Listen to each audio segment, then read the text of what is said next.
Oi, gente! Tô voltando hoje com o capítulo 2 do livro Psicocibernética. Se você estiver gostando, já deixa o seu joinha, se inscreve no canal para não perder os próximos capítulos e vamos começar.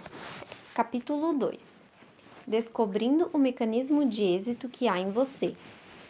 Por estranho que pareça, até 10 anos passados, os cientistas não tinham ideia exata de como o cérebro e o sistema nervoso humanos trabalhavam deliberadamente para atingir algum objetivo. Após longas e meticulosas observações, eles sabiam o que acontecia. Mas não havia uma só teoria a respeito dos princípios que englobavam todos esses fenômenos numa concepção que fizesse sentido. R.W. Gerard, escrevendo na revista Scientific Monthly em junho de 1946, a respeito do cérebro e da imaginação, afirmou que, infelizmente, quase tudo que conhecemos sobre a mente humana permaneceria tão válido e útil como se, até onde nos fosse dado saber, o crânio estivesse recheado de chumaço de algodão. Entretanto, quando o homem se propôs a fazer um cérebro eletrônico e a construir mecanismos destinados a alcançar determinados objetivos, ele precisou descobrir e utilizar certos princípios básicos. Tendo descoberto tais princípios, os cientistas começaram a cismar. Será que o cérebro humano funciona assim também? Será que o Criador, ao criar o homem, nos dotou de um servo-mecanismo superior a qualquer cérebro eletrônico ou qualquer sistema de orientação jamais sonhado pelo homem, mas que opera segundo os mesmos princípios? Na opinião de famosos cientistas especializados em cibernética, como o Dr. Norbert Wiener, o Dr. John von Neumann e outros, a resposta é decididamente afirmativa. Vosso sistema de orientação embutido. Todo ser vivo nasce com um sistema de orientação ou dispositivo perseguidor de objetivos, com que o Criador o dotou para ajudá-lo a alcançar seus objetivos, o que, em termos gerais, significa viver. Nas formas de vida mais rudimentares, o objetivo viver significa simplesmente sobrevivência física, tanto para o indivíduo como para a espécie. O mecanismo embutido dos animais se limita a encontrar alimento e abrigo, evitar ou vencer inimigos e imprevistos, e procriar para garantir a perpetuação da espécie. No homem, o objetivo viver representa mais do que mera sobrevivência. O homem tem necessidades emocionais e espirituais que os animais não têm. O mecanismo de êxito embutido que há no homem é também de escopo muito mais amplo que o do animal.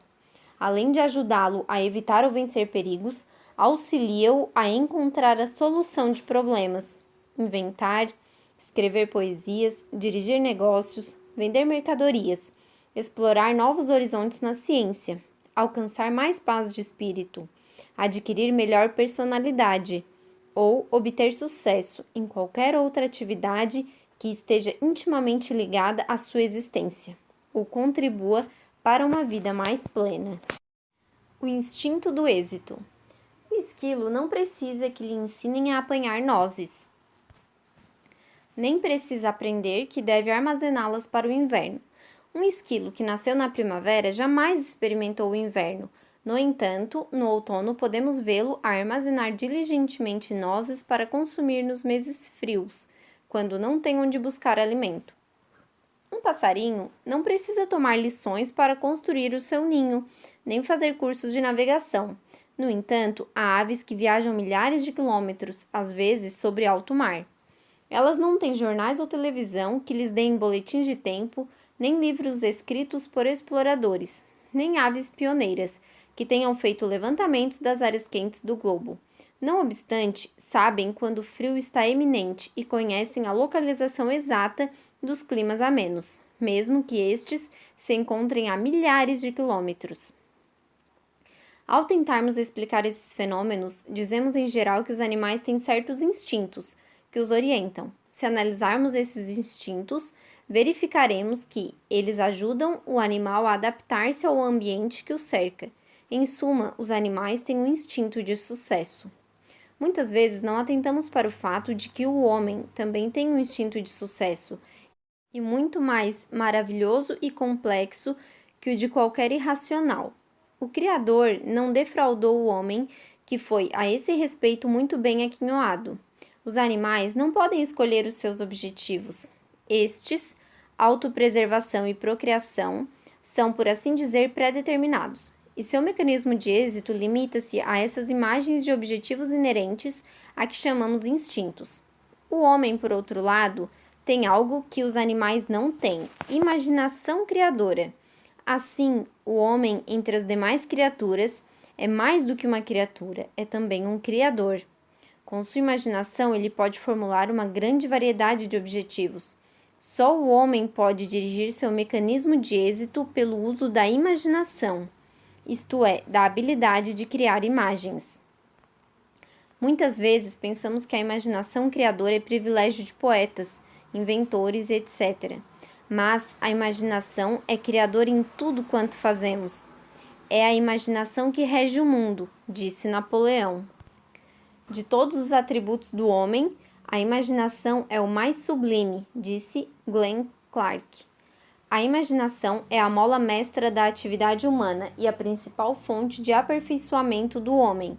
Destruamos essa faculdade e a condição humana estacionará como a dos brutos, disse Dugald Stewart, o famoso filósofo escocês.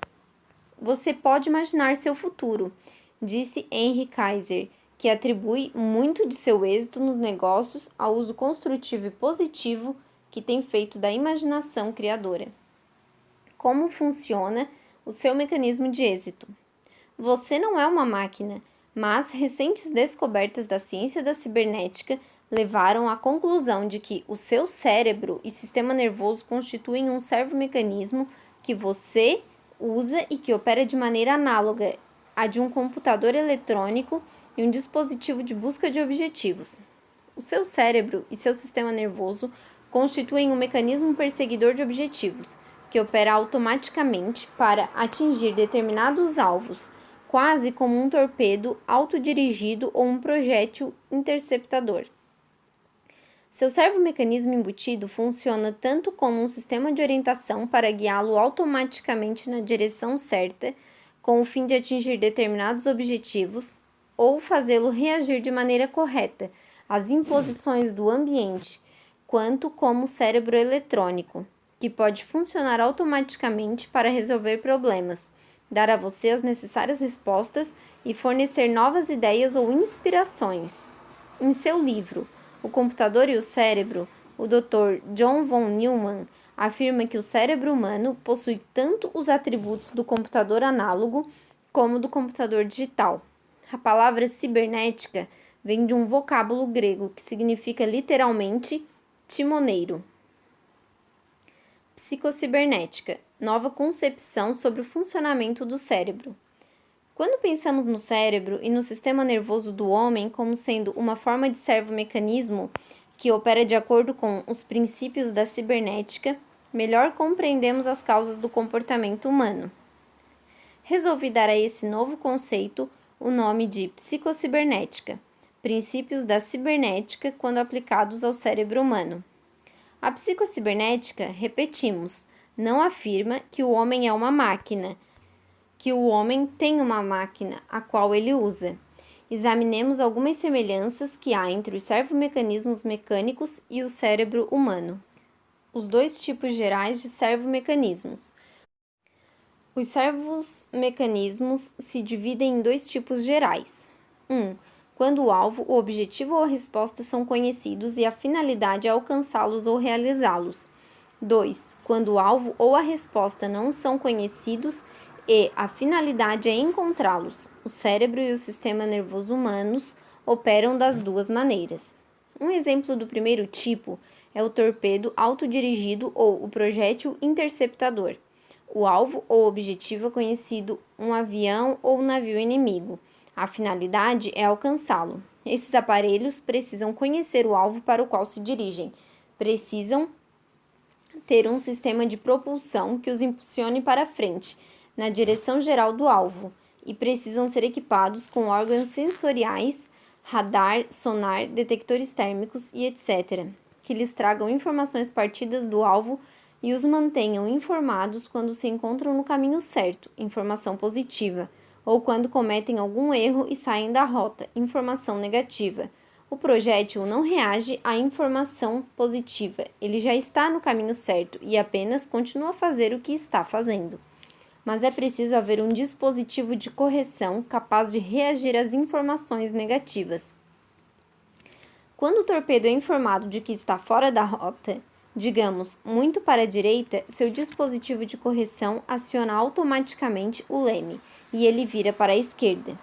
Se a correção foi exagerada e ele virou para a esquerda mais do que o necessário, o erro lhe é comunicado. O dispositivo de correção aciona o leme e ele vira de novo para a direita. O torpedo atinge o alvo indo para a frente, cometendo erros e corrigindo-os continuamente. Através de zigue-zagues, vai literalmente tateando seu caminho até atingir o objetivo. O Dr. Norbert Wiener, um dos pioneiros na criação dos mecanismos para detectar alvos durante a Segunda Guerra Mundial, é de opinião que coisas muito parecidas ocorrem no sistema nervoso humano, sempre que executamos alguma atividade deliberada, até mesmo uma busca de objetivo tão simples como é apanhar um maço de cigarros que está sobre a mesa. Atingimos o objetivo por meio de um mecanismo automático, e não apenas pela vontade e raciocínio do prosencéfalo. Este limita-se a escolher o objetivo, engatilhá-lo para a ação através do desejo, e fornecer informações ao mecanismo automático, que corrige continuamente os movimentos da mão. Em primeiro lugar, diz o Dr. Wiener, só um anatomista conheceria todos os músculos necessários para apanhar os cigarros, e o leitor, ainda que os conhecesse, não iria dizer a si mesmo: preciso contrair os músculos do ombro para levantar o braço, agora preciso flexionar os tríceps para estender a mão, e etc. Você simplesmente apanha os cigarros sem ter consciência da transmissão de ordens a cada músculo, nem do cálculo das contrações necessárias. Quando você escolhe o objetivo e resolve entrar em ação, o mecanismo automático assume o comando. Você anteriormente já apanhou cigarros ou executou movimentos semelhantes. Seu mecanismo automático aprendeu a reação correta. Ele usa as informações fornecidas ao cérebro pelos olhos. Esses dados habilitam o mecanismo automático a corrigir continuamente os movimentos da mão, até ela atingir o maço de cigarros. Numa criança que começa a aprender o uso dos músculos, a retificação da mão, que se estende para um chocalho, é bastante evidente. Sua mãozinha move-se em zigue-zagues, para diante e para trás, à medida que vai tateando. Mas é típico de todo o processo de aprendizagem que a retificação dos gestos se torna cada vez mais perfeita. Vemos isto no aprendiz de motorista. Ele corrige-se demais e vai zigue-zagueando pela rua. Desde, porém, que se conseguiu uma reação correta, esta é lembrada para uso futuro. O mecanismo automático reproduz, então, essa reação bem-sucedida em futuras situações. Ele aprendeu a reagir com êxito. Ele se lembra de seus sucessos, esquece seus fracassos e repete a ação bem-sucedida, sem mais pensamento consciente algum, isto é, por simples hábito. De que modo seu cérebro encontra a solução de problemas? Suponhamos agora que a sala está escura e você não enxerga os cigarros. Você sabe que há, ou espera que haja, um maço de cigarros sobre a mesa, juntamente com diversos outros objetos. Instintivamente, a sua mão começará a tatear para frente e para trás, executando movimentos em zigue-zague ou explorando, rejeitando um objeto após outro, até que o maço de cigarros é encontrado e reconhecido. Esse é um exemplo do segundo tipo de servo-mecanismo. Procurar lembrar-se de um nome momentaneamente esquecido é outro exemplo. Há em nosso cérebro um explorador que busca em nossas memórias armazenadas até reconhecer o nome correto. O cérebro eletrônico resolve problemas de maneira muito semelhante. Antes de tudo, uma grande quantidade de dados deve ser fornecida à máquina. Essas informações armazenadas ou registradas constituem a memória da máquina. Propõe-se a esta um problema. Ela rebusca em sua memória até localizar a única resposta coerente e que satisfaz a todas as condições do problema. O problema e a resposta juntos constituem uma situação ou estrutura global. Quando uma parte da situação ou estrutura, o problema, é dado à máquina, esta localiza as únicas partes ausentes, ou os tijolos do tamanho certo, por assim dizer, para completar a estrutura. Quanto mais aprendemos sobre o cérebro humano, mais intimamente vemos que se assemelha, no tocante à sua função, a um servo-mecanismo. Por exemplo, o Dr. Wilder Penfield, diretor do Instituto Neurológico de Montreal, anunciou recentemente num congresso realizado na Academia Nacional de Ciências que descobrira, numa pequena área do cérebro, um mecanismo gravador, que, ao que tudo indica, grava fielmente tudo quanto a pessoa experimentou, observou ou aprendeu. Durante uma operação do cérebro em que a paciente estava perfeitamente desperta, o Dr. Penfield tocou com um instrumento cirúrgico numa pequena seção do córtex. No mesmo instante, a paciente exclamou que estava revivendo um incidente da infância que havia esquecido. Outras experiências nesse sentido demonstraram iguais resultados. Quando se tocava em certas áreas do córtex, os pacientes não apenas se lembravam de experiências passadas, como também as reviviam, experimentando como se fossem reais todas as vistas, sons e sensações da experiência original. Era como se as experiências vividas tivessem sido registradas num gravador de fita e depois reproduzidas. Como um mecanismo tão pequeno quanto o cérebro humano pode reter tal quantidade de informações é ainda um mistério. O neurofísico inglês Gray Walter afirmou que seriam necessárias pelo menos 10 bilhões de células eletrônicas para se construir um facsímile do cérebro humano. Tais células ocupariam cerca de 50 mil metros cúbicos e mais algumas centenas de milhares de metros cúbicos seriam necessários para os nervos ou instalação de fios.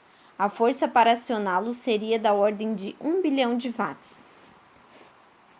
Examinando o mecanismo automático em ação.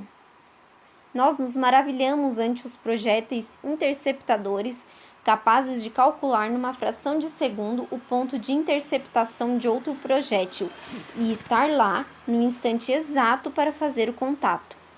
No entanto, não estamos continuamente testemunhando coisa igualmente maravilhosa cada vez que vemos um jogador agarrar a bola no ar? Para calcular onde a bola cairá ou qual será o ponto de interceptação, ele precisa levar em conta a velocidade da bola, a curvatura de sua queda, sua direção, a força do vento, a velocidade inicial da bola e o coeficiente da diminuição progressiva da velocidade. Precisa fazer esses cálculos depressa.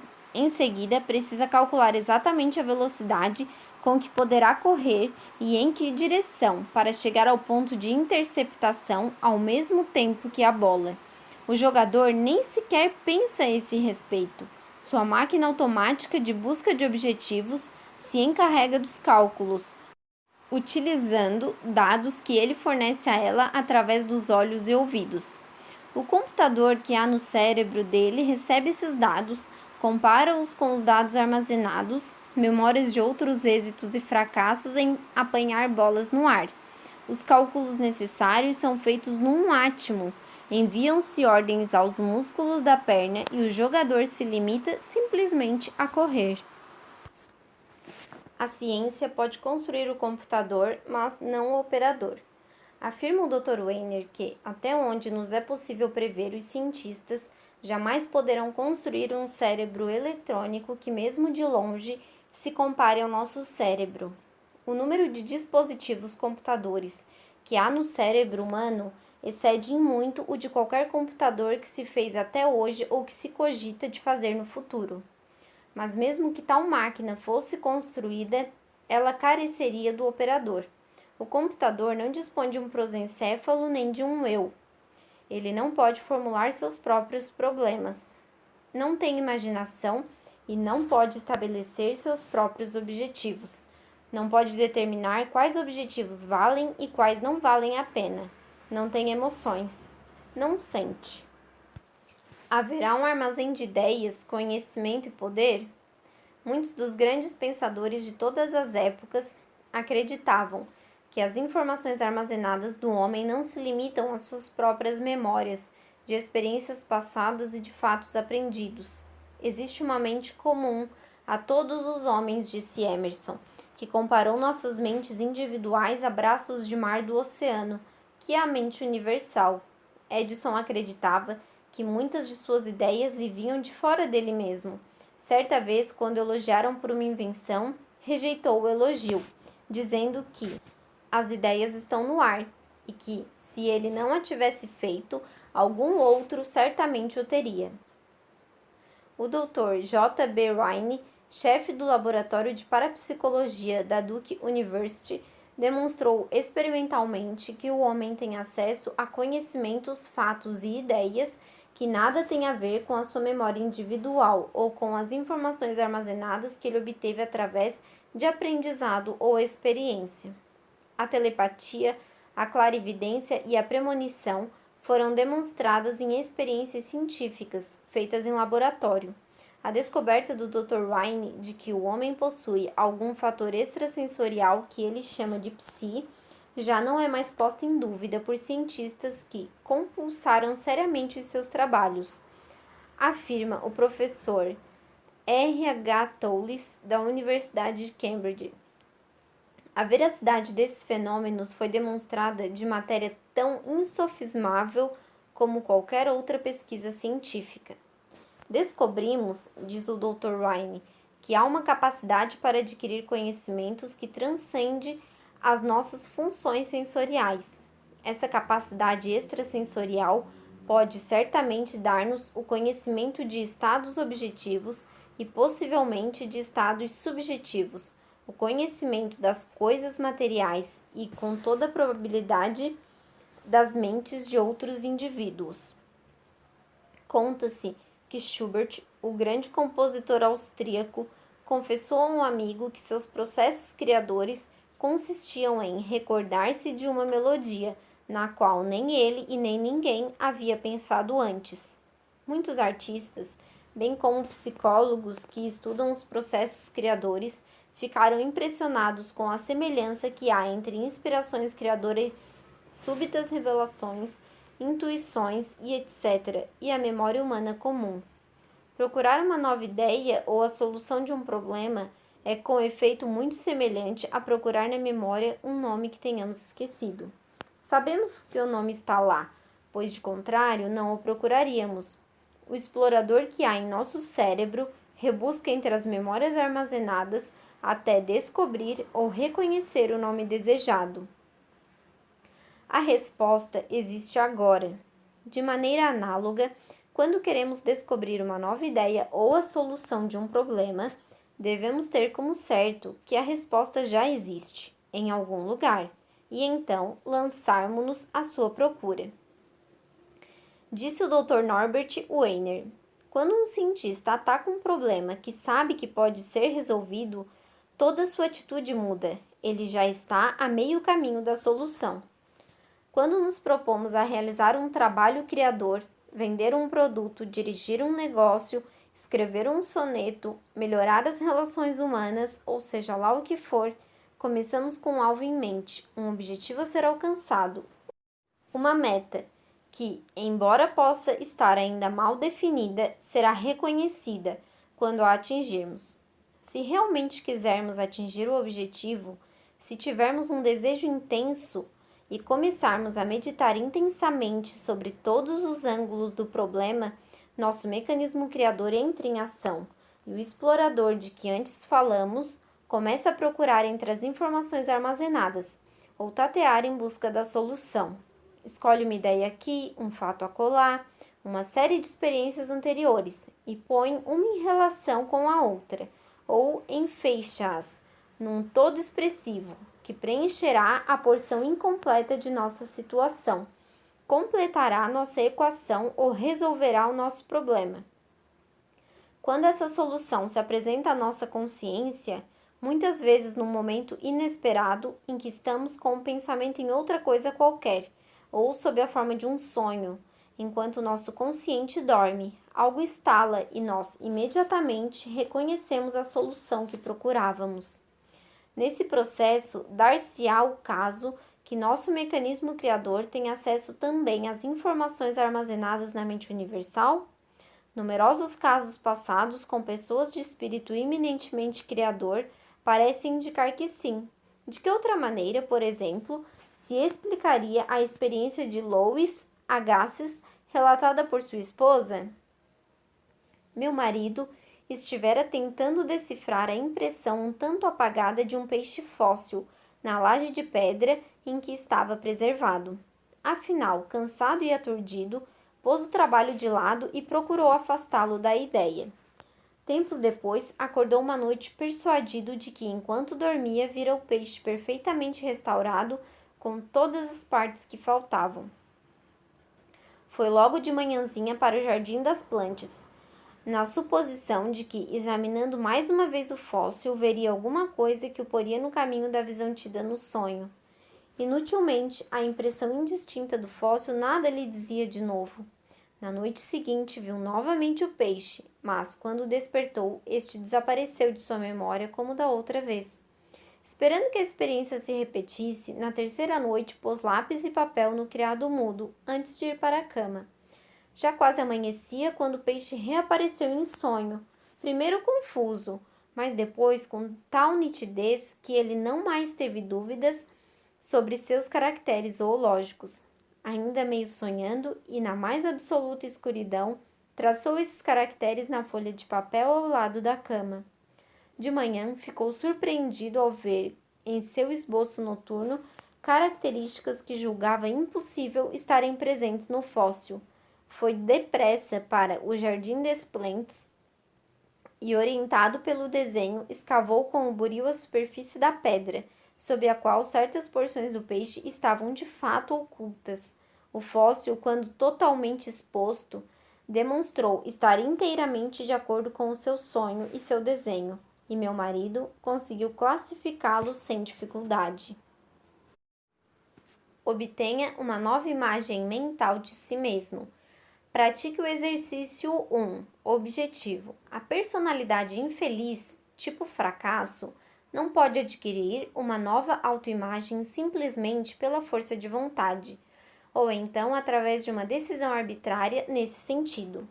É necessário haver algum fundamento, alguma justificativa para achar que o velho retrato do eu está errado e que um novo retrato se torna necessário. Você não pode meramente imaginar uma nova autoimagem, se não sentir que ela se fundamenta na verdade.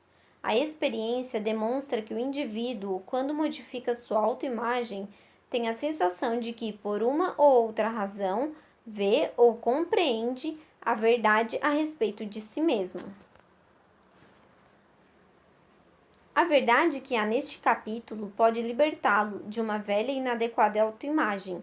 Se você o ler com frequência, pensar intensamente em tudo o que ele significa e martelar para si mesmo as verdades que ele contém, a ciência acaba de confirmar o que os filósofos, místicos e outras pessoas intuitivas declararam há muito tempo. Todos os seres humanos foram criados para vencer. Todo ser humano tem acesso a um poder mais alto que ele mesmo. Emerson disse: não há grandes nem pequenos. Se você foi criado para ser feliz e bem-sucedido, então o velho retrato que faz de si mesmo como sendo indigno de felicidade, alguém que foi destinado à derrota, deve estar errado.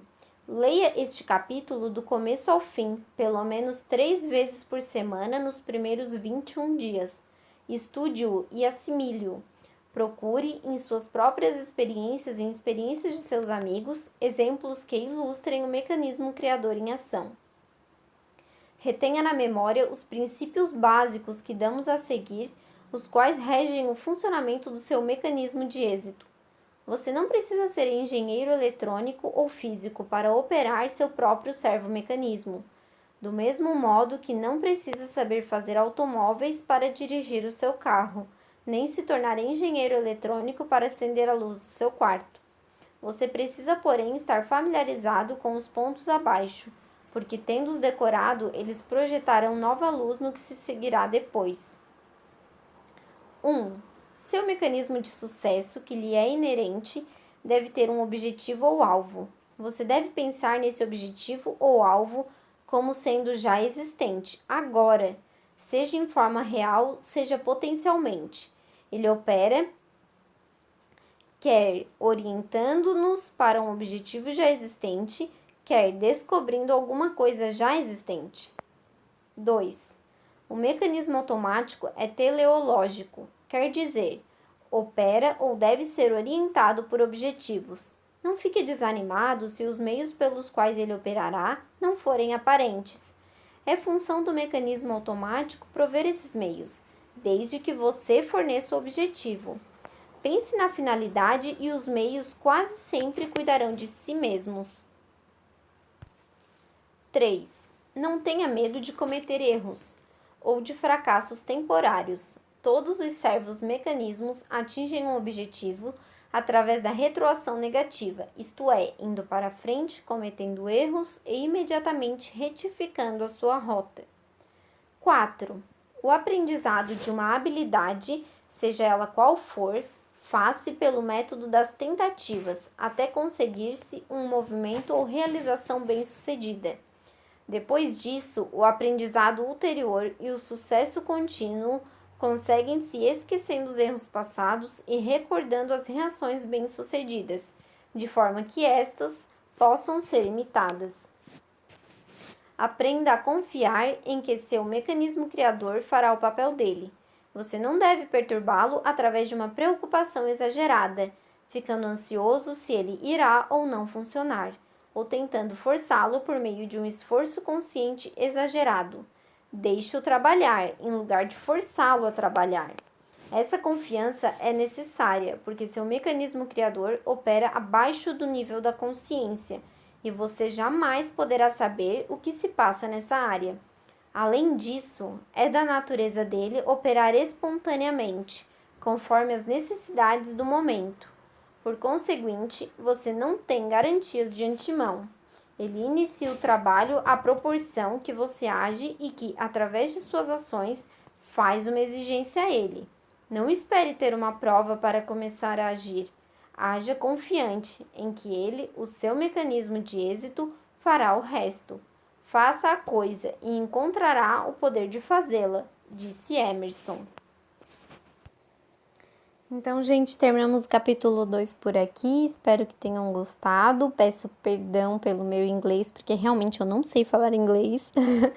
E hoje tá chovendo muito. Não sei se ficou um barulhinho de fundo, mas eu espero que não atrapalhe, tá, o entendimento de vocês na leitura. E se estiverem gostando, deixem seu like e se inscrevam no canal para não perderem o próximo capítulo, tá bom? Beijos de luz e até o próximo!